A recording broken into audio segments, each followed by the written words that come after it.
Papa, what year did you and Nana get married? We got married in September the 1st, 1968, and it was right before our last year of college, and against her parents' advice and mine that we not get married right before college. Yeah, we were able to do all that and get all that done in our senior year. Mama, how would you explain Alzheimer's? Alzheimer's is the most common form of dementia. It is a specific disease that slowly and irreversibly destroys one's memory and ability to think. How would you explain Alzheimer's?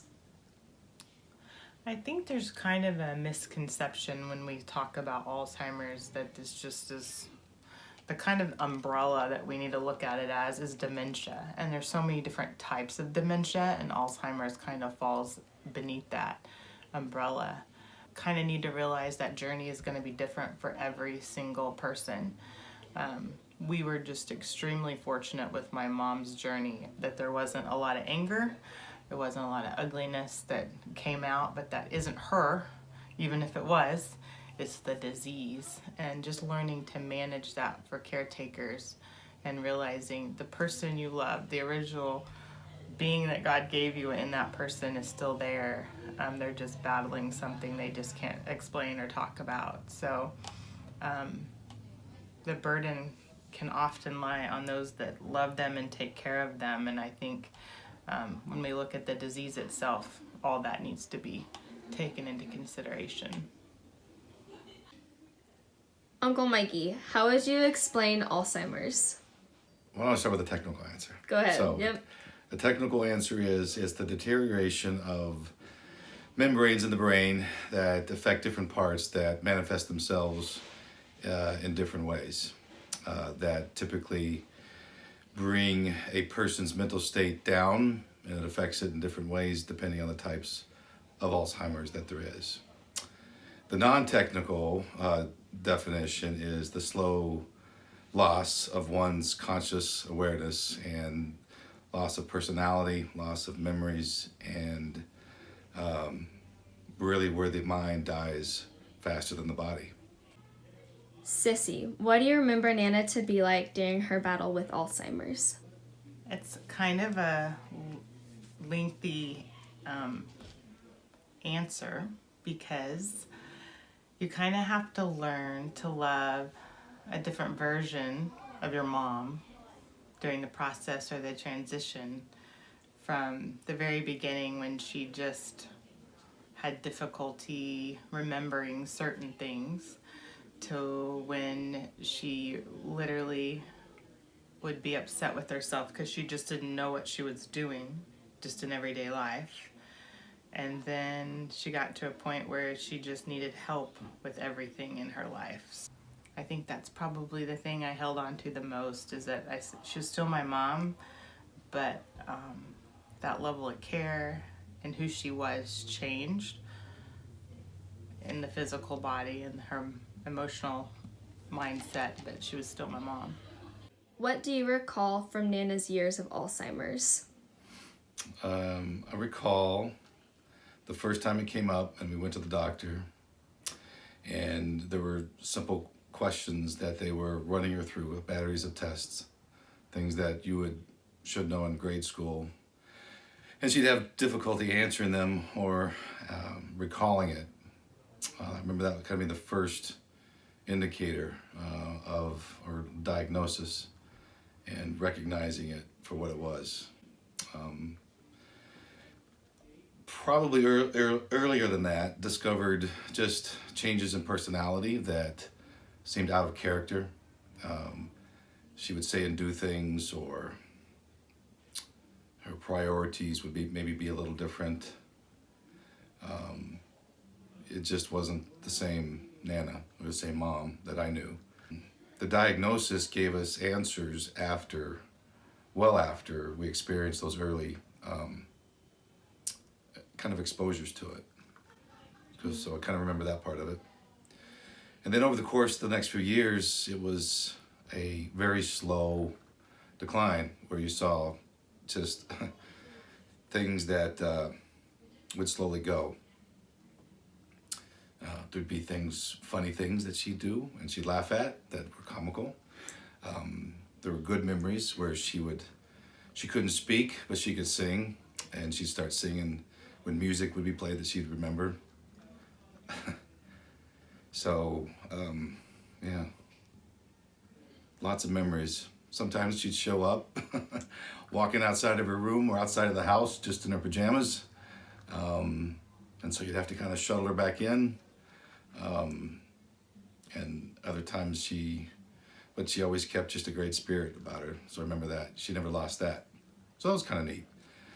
You know, certain parts of your personality are still there no matter what. How do you recall Nana? My mama was one of the most servant-oriented people I knew. She had the ability to do anything she wanted to do. She was an accomplished pianist, taught herself how to play the organ. She could sew anything that I would create in my head. Do you remember doing anything specific with Nana to help her try and recall her memory? Yeah, and it changed over the course of the progression of the disease. With her, she seemed to recall a lot of the memories, and she knew that they were there. And I truly believe she understood everything she saw and heard. What was cut off from her was the ability to bring it back out and to verbalize it or to experience it in ways that you and I do and through feedback. So it was kind of a one-way loop, which you never could quite get the feedback that you're looking for from a person who would normally do it. But you could tell inside, she could hear, she understood, and she comprehended and even felt a lot of the things that you would do. So some of the things you do, you'd bring out pictures and you'd show it to her, and you could tell that she'd want to engage, and in her eyes you could see it, but just the rest of her faculties wouldn't allow her to verbalize it or to express it. The one part of the brain that wasn't affected, which was really cool, and it even went late into her Alzheimer's, was that her singing was still there, and she could remember words to songs. Even though she couldn't speak the words, she could sing them. And you'd hear a song would come on, and she would start singing along, or someone on the piano would pique her interest. So those were the things that we got to experience. Were there certain things you did with Nana to try and help her recall her memory? I remember when she would get really frustrated and just like yell out, "I just don't know what I'm doing. I just don't know what I'm doing." And the worst thing I think you could probably do is ask her more questions. But as she got worse, the biggest thing for her as an individual is that she just loved music. So many times we would just sing and it would calm her down because she could remember. The last time I heard her voice was singing. It was not talking, it was not conversation, because she became mute the last 3 or 4 years of her life maybe. But she lit up with music. So it was a calming thing. See her just kind of light up. And that was just beautiful. So probably the thing with her that we just would always come back to and helping her remember or calming her down and her not knowing what was going on would just be music. Were there ever things you did with Nana to try and help her recall her memory? I think I very soon realized it was much better, rather than saying, "Sue, do you remember?" to start talking about an event and to draw her into it. And whether she always remembered those, I wasn't always sure of that, but it was something that we could relive together, and she would find a satisfaction or a joy in hearing that. You being Nana's caretaker for a while, what did day-to-day life look like with her in your life? Well, I had 4 young children at home. And so having her come to live with us for a while, we just tried to incorporate Nana into our daily schedule as best as we could, where it did not she just came along and did everything that we did. And because she was robbed of her memory so early and actually went mute within a year, she functioned almost like at a state of a toddler. So my toddlers and older girls felt really comfortable around my mom. She was very peaceful. What was one of the biggest hardships for you during Nana's decline? There's a lot in that journey, but probably the most difficult thing for me was her decline happened during a time when I had 3 young kids, like 3 babies, three kids in 3 years. And I also worked full time. And kind of that transition of taking care of ill parents along with young kids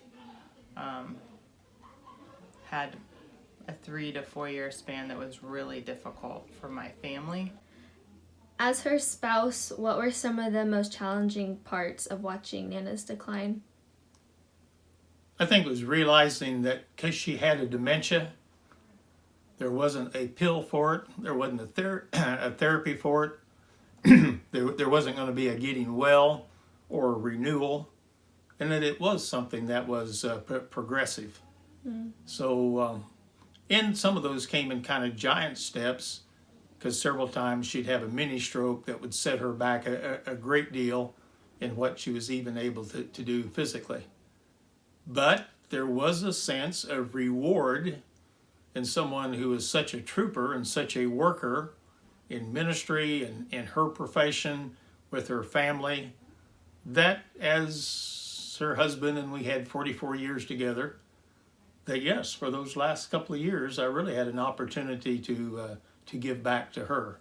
Now, I needed that more than what she did, but I just worked at the rewards of that. And if there is a remedy to getting past that, of losing a mate to dementia, it's not to ever reflect on what was taken away, but to the years that we had as one, to rejoice in what was once there.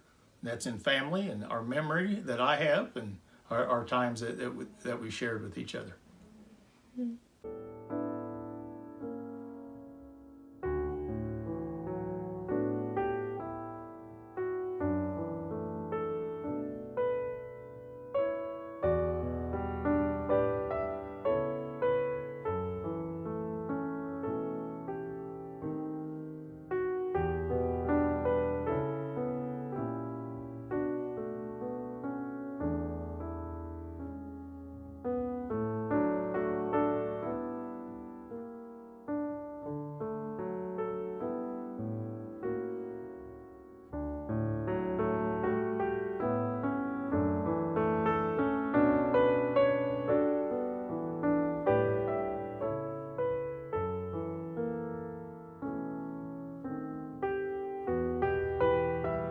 She just touched a lot of lives. She always had a lot of joy in what she did professionally. She loved other people. And that was a good match for me.